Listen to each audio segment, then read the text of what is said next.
Welcome to another episode of Chad Sports Talk. As y'all know, my name's Chad. Take a dive into sports. And welcome to the NHL Update in the beginning of April. That's right, we're in that final month of the regular season. We start seeing the teams really starting to push.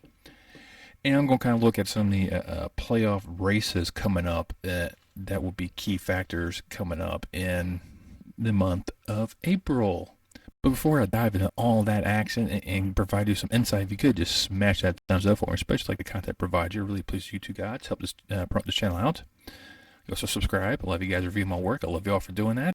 Not many of you subscribe. This costs you a dime. It helps me provide more entertainment value for you.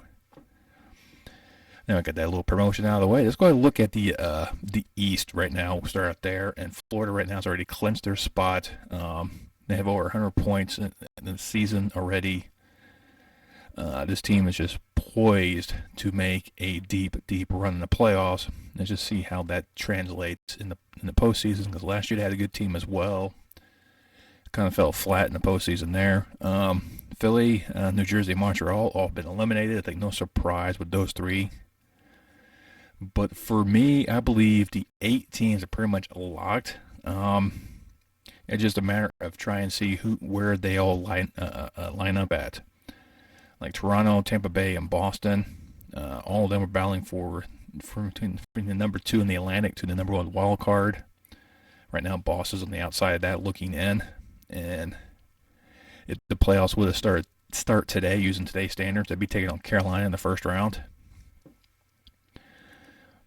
So you have those guys battling out, and I foresee how they are now is pretty much how they're going to kind of finish. I mean, it's going to be very close. So right now, Toronto and Bay are tied up, with Toronto actually having the better of the. Actually, Boston, has had the better of the last 10, win the last 10 games, where Toronto's only won 7, and Tampa Bay's only won 6. So Boston's actually performed quite well. They're only 2 points behind the other two. So that race between those 3 teams is going to be very good.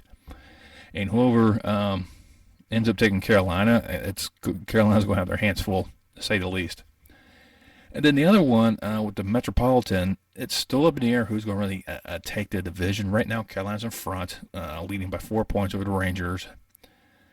But the last 10, they've been kind of struggling. They've only got 4 wins, only having 11 points on the last 10, with the Rangers at 6 wins. 13 points. The Penguins, 5 wins, getting 11 points. So they're kind of really struggling in those aspects between them, and 6 points separating Carolina and Pittsburgh. And then you got Washington, which is kind of a unique one. They're sitting outside. I think they're going no more higher than that second wild card position. It's just, they still have a plus 24 goal differential. They're 6-4 in the last 10. Brad Bart, now they're on a 2-game losing streak at time of recording this video. And I think the only other team not eliminated yet for the postseason is the Islanders, that has only a slight chance of getting in. They hugely rebounded from their earlier season collapse. They're able to right their ship, get it going. And like I said, they're 9 points behind Washington with 14 games remaining. So there's a slight hope that the Isles can get back into the postseason, because they had that magical run last season. But it's a tall order to kind of look upon. If you look at their last 10, they've won 7 of the last 10, including 4 in a row. So right now, hot streaks with the Isles. We'll kind of see how that one kind of happens. The Capitals and Isles do face off towards the end of the month, on April 26th, 28th. That could play in a factor on that final position in the playoffs. Who knows? Let's go ahead and look at the next 5 games for both these teams. I think this is like the only race I really I think is going to be outside of who takes the Met and who is the second home team for the Atlantic Division. This is about the other one. Probably will generate a lot more hype. But for the Caps and their next 5, they got to take on Tampa Bay, Pittsburgh, Boston, Philly, and Toronto. And looking at that stretch, I could probably see them taking 2 of those games. And for the Isles, they got to take on Dallas, Carolina, St. Louis, and a back-to-back with Penguins. And that can go 2 or 3 games for the Islanders, maybe even 4. I mean, if they are able to sweep Pittsburgh. But that's, I think with those, that will make that race very, very compelling. Now out west, that one's a little bit more a convoluted mess. One thing for sure is Colorado, I think, is going to take the top spot in the West. They haven't clinched yet, but they're poised to be up there. Right now, they're on plus 2 points of Florida for the President's Trophy. So I think between Colorado and Florida, those two squads are right now, they look like the perennial favorites for the finals.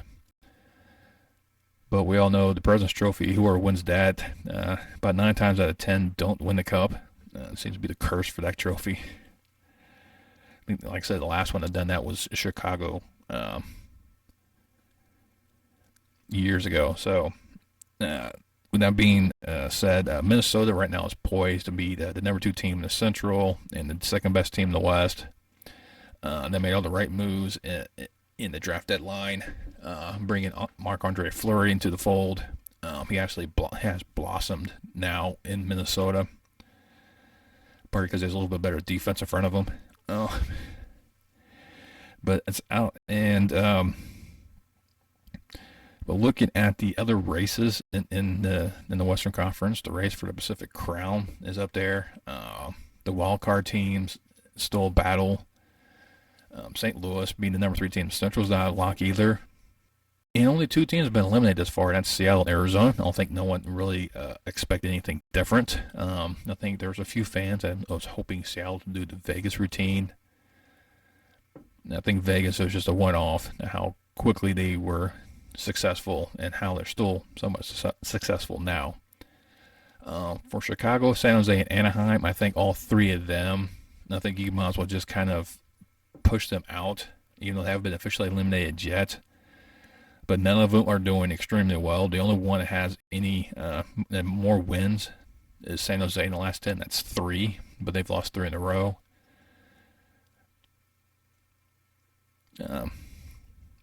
And Chicago's lost 5 in a row. Anaheim's lost 1 in a row. I mean, it's just those 3 teams. I don't think they're going to have any shot of making the playoffs. And plus, with their goal differential negative 31 or higher, yeah, you're not going to win because your defense is not letting you win. It's a mess with those 3 franchises right now. A lot of them, I think, are doing a lot of rebuilding the offseason. But outside of that, then you have Vancouver, Winnipeg, and Dallas. They're outside looking in. All of them have a negative goal differential, but it's all single digits. The most is a negative 4, which is Vancouver. But it's just, I think it's going to be really, really tight. Looking at the Pacific Crown, right now Calgary's sitting on top at 89 points, but they only have a 3-point lead over the LA Kings. The Oilers are just flying high right now, especially with McDavid and Draisaitl just being a dynamic duo, a lethal 1-2 punch. I mean, it's just a, left jab, right jab, uppercut. I mean, they are knocking people out. It's just, they're 7-2-1 in their last 10, especially, winning 4 in a row. So they are on a high streak with 12 games remaining. I think Edmonton get in there is a no-brainer. Do they have enough to take the division Pacific Crown? That's a possibility. But Calgary has 2 more games to play than Edmonton does, so I think Calgary might have a slight edge in that aspect. But definitely, I think Edmonton might find themselves being the number 2 team in front of the Pacific Division. I don't think that is a stretch of the imagination. Now, in terms of the wild card, so right now St. Louis is the number 3 team in the Central Division.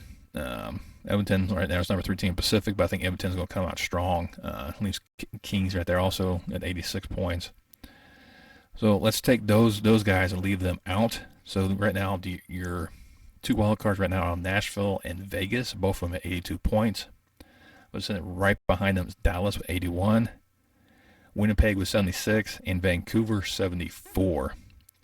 Now with these guys, Vegas and Dallas right now are doing the best hockey they're doing right now. Both of them 7-3 in the last 10. But Vegas has been one of their last 5 time of recording this video. And they have the fewest games remaining besides like the LA Kings and the Ducks, with only 11 games left on their schedule.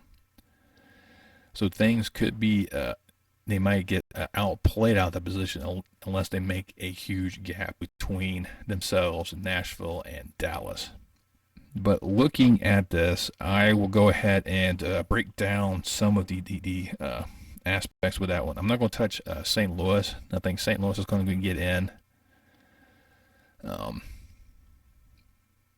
But we'll look at the Pacific race, their next 5, and then throw in some of the wild cards teams out there. So for Calgary, their next 5 are going to be against LA, Anaheim, San Jose, Seattle, and they finally come home and take on Seattle again. So they got a nice little stretch down there in the California coast. And for them, I can easily see them winning 4, if not 5 of those games. But they got to snap their 3-game losing streak, and they got to do it somehow. They may not do it against the Kings. They might find life against the Ducks and or Sharks to kind of revitalize and get back in the winning ways. Speaking of Kings, as you all know, they're hosting Calgary. Then they got the other Alberta team in Edmonton, and then they go out to Minnesota, Chicago, and Colorado. So with them, I can see them actually losing all 5, to be honest. But I think they're going to take a surprise hit the Flames at home, and probably get the revenge against the Blackhawks over there in Chicago. But beyond that, I think most of the Kings going to win the next 5 is 2 games, which is going to put a lot of pressure on them. Edmonton, starting at San Jose, at LA, then host Colorado, then out to Minnesota and Nashville. So they got a nice little stretch of games there, and I can easily see them win 3, if not 4 of these matchups, which I think really put them ahead of LA in that terms of the Pacific Division race. But there's still plenty of games still to go. And right now, Edmonton is one of the hot teams right now in the West, besides Vegas. So I can see them winning a few more games before they finally lose one. And speaking of Vegas, their next 5, they get Vancouver, Arizona. Then they go at Vancouver, at Calgary, and then at Edmonton. So they got a huge stretch of matchups there. Vancouver and Arizona are not easy outs. Arizona, record-wise looks really terrible, but they just don't go away. Vancouver is also trying to play for the playoff lives. And like I said, Vegas is on the 5-game winning streak, so Vancouver's going to look for a little revenge when they head down to Vegas, because after getting embarrassed at home with them just recently. But for Vegas, I can actually see them winning 2, if not 3 of these games to continue I can see them continuing their winning streak to probably about 7 games before finally succumbing to Vancouver. And then that road trip is going to be, I think, is going to be horrendous for them. Now with the wildcard teams, I'll start off with Nashville. Like I said, I think St. Louis will probably be in there at number 3, so Nashville will be the one you have to worry about. And they're hosting Minnesota, at Ottawa, hosting Florida, at Pittsburgh, hosting San Jose. So they go back and forth quite a bit. And with their matchup, I can see them winning 2 of those matchups. So it's going to be a lot of pressure on the Preds to remain relevant and keep close. But for the Stars, who are just snipping right their heels, and they got hosting the Islanders, Leafs, Devils, then head up to Chicago, then they host Tampa Bay. So they got a rough stretch themselves, and I can only see them taking 2, 3 if they're lucky. So there's a lot. So it looks like Nashville and Dallas are playing some hard games as of right now. And for the Jets, their next 5, they get Detroit, Colorado, then head out to Ottawa, Montreal, and then they host Seattle. And for the Jets, I can see them winning 3. Right now, they're on the 2-game losing streak. I can see them losing 2 more if they finally win. It's because Detroit's just one of those tenacious little teams as well. And then Vancouver, the last one out here west, their next 5 at Vegas, at Arizona, host San Jose, host Vegas, host Arizona. So they get a lot of familiar teams. For them, I can see them winning all 5 of these. I really do. However, I'll probably go on the low end and say they take 3 of these 5. So it kind of helps their aspect. Hopefully get their goal differential on the positive side. That'd be a good thing for them. But definitely make that Western playoff push really, really, really tight and really interesting to see who actually comes out. As of right now, Vegas will get Colorado in that first round, and Nashville will head to Calgary. So I think neither one of those teams want those particular matchups. They at least want to get to, possibly the number 3 seed in their division, so they don't have to worry about taking on the top 2 dogs right now. But hey, the things are heating up right now for the playoff positions, and teams are still jockeying for positions. We start seeing more teams getting eliminated. Like I said, I think Chicago, San Jose, Anaheim, Ottawa, Buffalo, Detroit, and Columbus, I think you can all kind of just write them off now. Have been eliminated, but I think they're just too far gone to really be any significant threat. The Islanders, possibility of them sneaking in, but they have a tough hill to climb for them to overcome Washington. But strange things have happened, and same thing with Vancouver. I think they have a longer road to go than as well as Winnipeg. I think Dallas is the one you really have to watch out for out west to sneak in, knock someone off. As of right now, April is a great time to get into do some of these matchups. This last month of the regular season to really kind of watch these races come down to the wire, and some great battles coming up. Perfect time to get in there and watch these games. And hey, just let me know down below who you think would get in those playoffs. You think the East is pretty much locked? You're just looking at saying who's going to be where. Or you think the Islanders can actually sneak in there? Who out west won't make it? Who's going to get in? I mean, just let me know down below.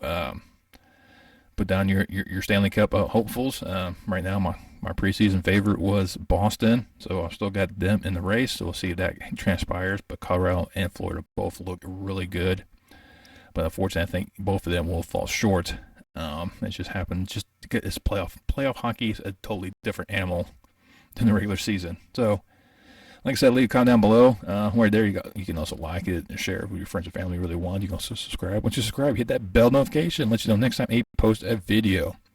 And I will see you next time on Chat Sports Talk.